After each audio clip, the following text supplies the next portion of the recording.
Bab 31. Membuka Meridian. Ketika dia kembali ke taman, Harley mengunci dirinya di pintu. Kali ini dia membeli banyak bunga yulan, dan dia memutuskan untuk memurnikan semuanya menjadi cairan spiritual untuk mempersiapkan terobosan ke tahap kelima Ningki. Api sejati keluar, dan rumput spiritual dimasukkan ke dalamnya. Dia berlatih dalam satu napas sampai malam tiba, dan setelah menelan sebotol cairan spiritual, dia mulai bekerja lagi. Tidak ada kata untuk malam dan fajar tiba dalam sekejap mata. Sekte Heng Yue hari ini sangat hidup, lebih tepatnya, ini adalah gunung yang hidup di belakang Sekte Heng Yue. Kemarin, murid-murid Puncak Tian Yang dan Puncak Qing yang dipukuli di gunung belakang. Taoist Zong dan Master Quarlet sangat marah dan memerintahkan murid-murid di bawah mereka untuk waspada terhadap dua puncak lainnya. Selama kata-kata itu, para murid diminta untuk melepaskan.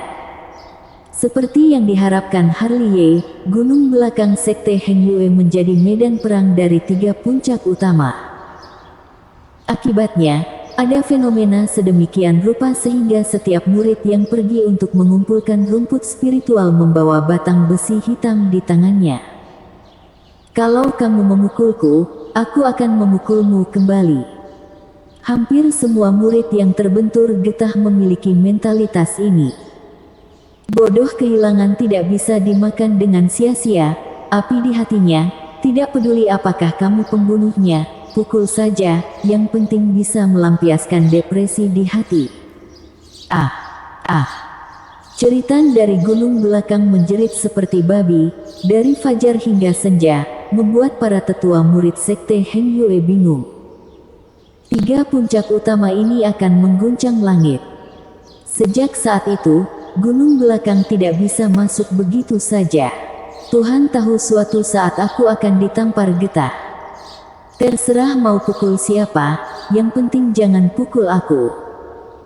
Di penghujung hari, sebagian besar murid yang pergi ke pegunungan belakang keluar dengan kepala di bawah kepala, atau hidung dan wajah mereka bengkak, atau ditutupi dengan jejak kaki, atau ditutupi memar, yang benar-benar menjadi indah. Pertarungan rahasia di gunung belakang menjadi semakin sengit. Dengan berlalunya waktu, pertarungan rahasia secara bertahap berkembang menjadi pertarungan terang-terangan, dan medan perang bergeser dari gunung belakang Sekte Heng Yue ke panggung Feng Yun. Murid Tian Yang Feng, keluar dariku, aku akan menunggumu di panggung Feng Yun. Tepat setelah fajar, murid-murid Di yang mengeluarkan buku tantangan. Tantangannya tampaknya telah menyebabkan reaksi berantai, dan suara tantangan terus berlanjut. Murid Ren Yang, aku menunggumu di panggung Feng Yun. Murid Di Yang Feng, Dragon Zhao, kamu sialan, aku tidak akan pernah mengampunimu. Jangan bermain trik kotor lagi, kalau berani, ayo datang ke panggung untuk bertarung. Para murid dari tiga puncak utama selalu memiliki keluhan pribadi. Insiden ini benar-benar menjadi sumbu bagi mereka untuk memulai perang. Ring Feng terus digunakan bertarung sepanjang hari, dan tantangan bersama mereka telah membuat panggung Feng Yun yang sudah hidup, menjadi tempat nyata bertemu. Peristiwa besar ini takutnya tidak pernah muncul sejak pembentukan Sekte Heng Yue. Tiga puncak utama baru saja mulai bekerja dengan linglung. Keluhan sudah ada sejak lama, bahkan jika tidak ada insiden serangan diam-diam, mereka akan melakukannya cepat atau lambat. Dan Harley, yang menyebabkan semua akar dari semua ini, tidak buru-buru menyempurnakan esensi spiritual di taman spiritual saat ini. Aroma seluruh obat taman spiritual meresap ke dalam hati dan limpa. Aroma yang bagus. Winston Hu berdiri di luar kamar Harley dengan mata besar, dengan rakus menghirup aroma yang meluap dari ruangan. Esensi spiritual. Pernah menjadi penatua Sekte Heng Yue, Fendi Zhang sangat akrab dengan aroma obat. Mata Fendi Zhang masih memiliki warna yang aneh. Esensi spiritual dingin dan lembut, dan aroma esensi spiritual melayang dari ruangan beruap, jelas baru saja keluar dari oven, yang membuat Fendi Zhang merasa cukup dalam, dan mengusap janggutnya. Di tengah malam, pintu Harley Ye terbuka. Harley Ye berjalan keluar dari sana, ceroboh, dengan rambut acak-acakan, wajah lelah, dan janggut di sekitar mulutnya. Dia meregangkan pinggangnya dengan keras, dan suara berderak datang dari tubuh Harley Ye. Dalam 2 hari 3 malam, dia memurnikan ratusan botol cairan spiritual, dan manipulasi api dan pemurnian cairan spiritual menjadi semakin canggih. Duk, duk. Burung raksasa bernama elang tampaknya belum tidur, dan datang dengan sayap yang mengepak. Kepalanya yang berbulu menggosok tubuh Harley Ye dari waktu ke waktu. Cederanya belum sepenuhnya pulih, dan akan memakan waktu setidaknya beberapa bulan untuk terbang di udara. Lapar, Harley Ye dengan lembut membelai kepala elang yang berbulu. Duk, duk. Spiritualitas elang tidak rendah, dia sepertinya mengerti kata-kata Harley Ye dan menggelengkan kepalanya. Harley Ye tersenyum sedikit, menyapukan telapak tangannya ke tas penyimpanan, mengeluarkan sepotong besar daging, dan menyerahkannya kepada elang. Mata elang menjadi tajam dalam sekejap, dan makanannya lezat. "Kubantu kamu."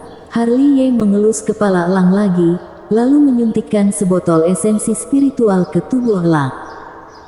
Cairan spiritual memasuki tubuhnya. Elang merasakan seluruh tubuhnya mengepul panas, kekuatan agung menopang tubuhnya, membuatnya tidak bisa menahan diri untuk tidak menatap Harley Ye. Masih sedikit ketakutan di matanya, karena takut tubuhnya akan meledak. "Tidak apa-apa, bagaimana denganku?" Harley Ye tersenyum, api yang sebenarnya sudah padam. Melihat nyala api, mata elang menunjukkan kengerian, seolah-olah dia tahu kengerian api yang sebenarnya di tangan Harley Ye sehingga tubuhnya tidak bisa menahan gemetar. "Jangan takut." Dengan sedikit senyum, Harley Ye membungkus tubuh elang dengan api sungguhan, lalu menuangkannya ke tubuh elang untuk membantu elang memurnikan botol esensi spiritual. Kuek-kuek. Tanpa rasa sakit terbakar, elang merasa seluruh tubuhnya hangat, dan tubuhnya gemetar tidak bisa membantu tetapi kembali normal. Cairan spiritual halus dan kekuatan spiritual yang agung memelihara luka-lukanya. Dalam waktu kurang dari 1/4 jam, elang melompat dengan sayap mengepak dan hampir tidak bisa terbang di udara. Kuek-kuek. Burung roh ini tampak sangat bersemangat dan bisa terbang lagi, membuatnya enggan untuk turun, berkibar di udara cukup lama sebelum mendarat, mungkin karena lelah dan tertidur lelap. "Tidurlah. Semuanya akan baik-baik saja besok." Harley Ye menyentuh kepala elang dan tersenyum, lalu berbalik dan berjalan ke kamar Winston Hu. Winston Hu sederhana, berbaring di tempat tidur nyenyak, seolah-olah dia tidak memperhatikan Harley Ye masuk. Ketika dia datang ke tempat tidur, Harley Ye memeriksa tubuh Winston Hu dengan hati-hati. Dia menemukan bahwa lubang spiritual bawaan anak itu diblokir, dan beberapa meridian utama belum dibuka, apalagi membuka pusat energi.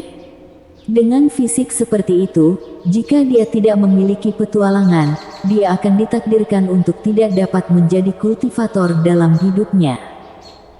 Dalam keadaan normal, meridian seseorang tidak terhalang untuk mendapatkan akses ke lubang roh. Lubang roh adalah pintu gerbang ke pusat energi. Hanya ketika lubang roh dibuka dan pusat energi dibuka, itu dapat menarik energi spiritual surga dan bumi ke dalam tubuh dan menjadi kultivator sejati. Namun, jika meridian seseorang terhalang secara bawaan dan dia ingin menjadi kultivator, maka seseorang harus membuka meridian tubuhnya untuknya. Harley Ye merenung sejenak, dan api sejati mengalir ke tubuh Winston Hu. Ya, dia ingin melunakkan tubuh untuk Winston Hu, lalu membuka meridian untuknya, membuka lubang roh, kemudian membuka area kemaluan. Segera, warna menyakitkan muncul di wajah Winston Hu. Dia ingin bangun, tetapi dikirim ke mimpi lagi oleh aroma berkabut Harley Ye. Mengontrol api sejati, Harley Ye dengan hati-hati membuat Winston Hu marah, karena takut api sejati akan melukai Winston Hu itu. Tak lama, dia sudah bermandikan keringat. Namun, kerja kerasnya tidak sia-sia. Melalui tempering api yang nyata, meridian Winston Hu menjadi keras, meridian yang tersumbat juga dilonggarkan, dan energi yang disuntikkan oleh Harley Ye perlahan terbuka. Proses ini sangat memakan waktu. Tidak sampai fajar ketika Harley Ye membuka semua meridian Winston Hu, dan melalui penempaan api yang sebenarnya, kotoran di tubuh Winston Hu meluap melalui pori-pori, dan dia samar-samar terlihat dalam tidurnya dengan senyum yang nyaman. Hosh! Harley Ye menghembuskan napas keruh, dan tubuh ketat Harley Ye juga terentang. Lalu, langkah selanjutnya adalah melewati lubang roh. Harley Ye tersenyum sedikit, dia setengah selesai. Akan ada sedikit rasa sakit, bersabarlah. Setelah istirahat sejenak, Harley Ye sekali lagi mengorbankan energi yang sebenarnya dan menuangkannya ke tubuh bayi harimau, kemudian mengalir melalui meridian Winston Hu, berdampak pada penghalang yang mengarah ke pusat energi. Whoosh! Pada tumbukan pertama, warna menyakitkan muncul di wajah Winston Hu. Datang lagi. Harley Ye melangkah selangkah demi selangkah dan tidak berani gegabah. Karena jika dia tidak hati-hati, dia akan membunuh bayi harimau itu. Dia menuangkan ke dalam energi sejati Winston Hu, seperti pedang tajam, terus-menerus berdampak, kekuatan dampaknya juga dari lemah ke kuat. Wajah kecil Winston Hu sudah tertutup keringat, wajahnya pucat seperti kertas. Jika bukan karena Harley Ye yang menaruh wewangian, biarkan dia tertidur, dia pasti akan bangun kesakitan. Tunggu, takdirmu bisa berubah karena ini. Harley Ye masih menabrak pembatas menggunakan energi sejati. Saat itu hampir fajar, dan itu adalah Harley Ye, wajahnya juga sedikit pucat. Hosh! Ketika ada suara seperti itu di tubuh Winston Hu, lubang roh yang mengarah ke pusat energi benar-benar dibuka oleh Harley Ye. Tiba-tiba, aura langit dan bumi menyatu menuju tubuh bayi harimau, membentuk pusaran energi spiritual, seolah menemukan katarsis, dan menuangkannya ke dalam tubuhnya melalui pori-pori tubuh bayi harimau. Langit tidak mengecewakan orang yang berusaha. Harley Ye menghela napas tercekik dan tidak bisa menahan keringat dingin. Bersambung.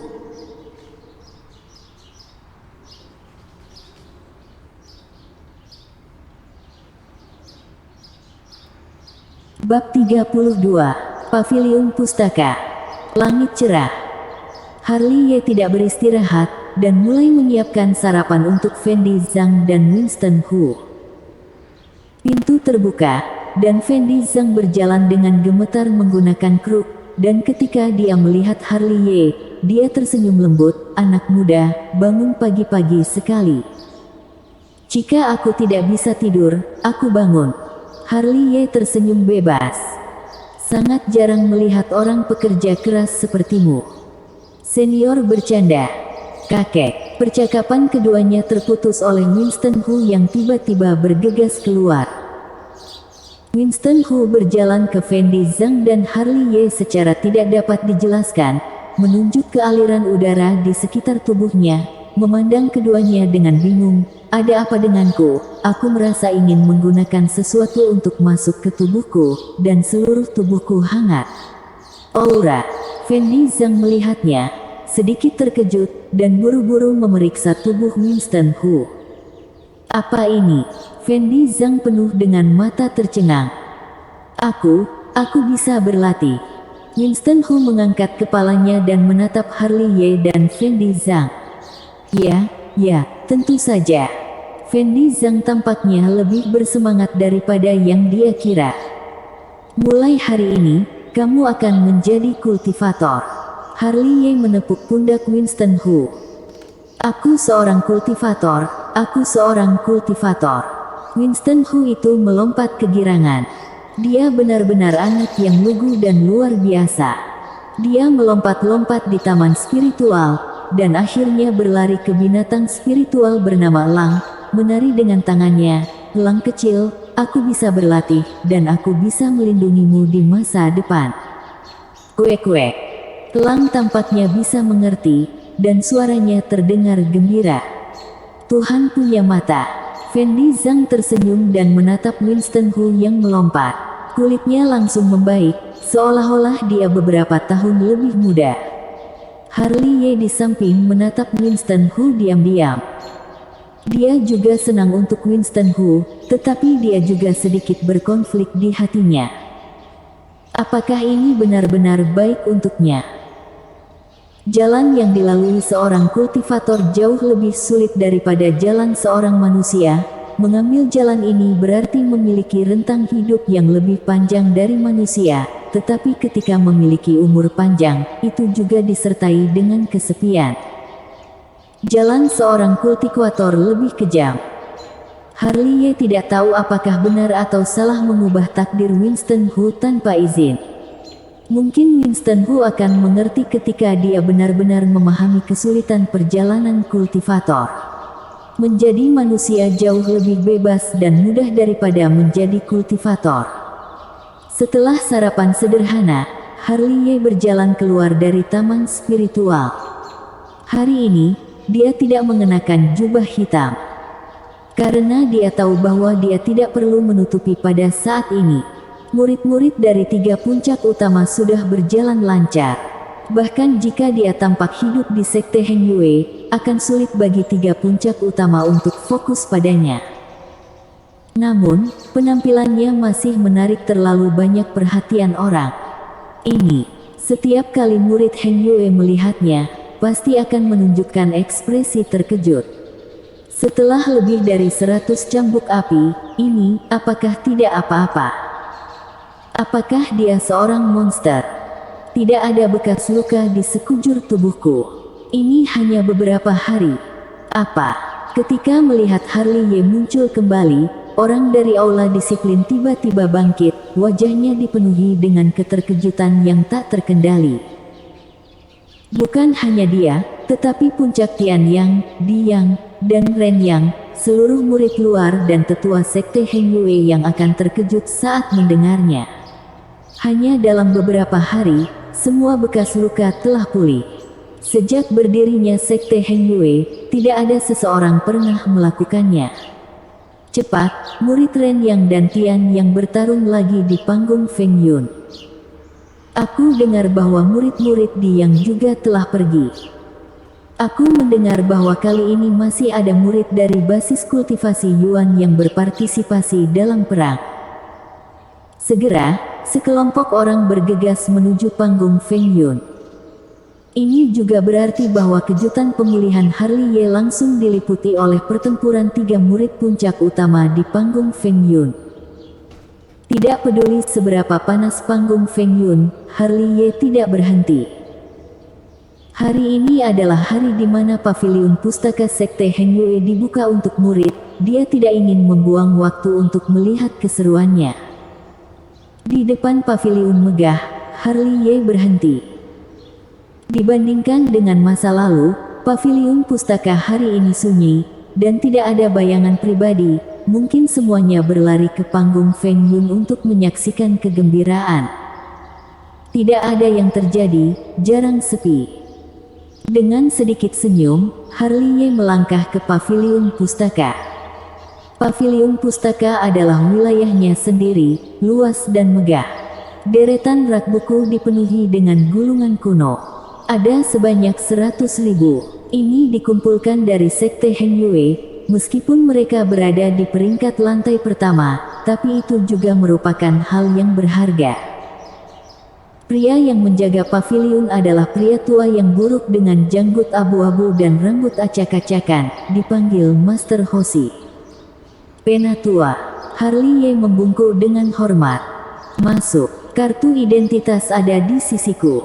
Master Hoshi memandang Harley Ye dari atas ke bawah, dan ketika dia berbicara, dia menunjukkan gigi kuning besar. Harley Ye menyerahkan kartu identitas dan masuk. Ada banyak gulungan kuno di rak buku, jadi dia mengambil gulungan dan menemukan bahwa itu adalah gulungan kuno yang memperkenalkan rumput spiritual. Menggelengkan kepalanya sedikit, Harley Ye meletakkannya kembali ke kejauhan. Perpustakaan sepi, Harley Ye juga senang diam, memetik di sepanjang jalan seperti membeli sayuran. Gulungan kuno diturunkan dan dikembalikan ke tempat asalnya. Setelah 3 jam, dia tidak pernah menemukan gulungan kuno yang berhubungan dengan teknik hitam. Sepertinya teknik hitam ada di lapisan atas. Harley Ye mengerang.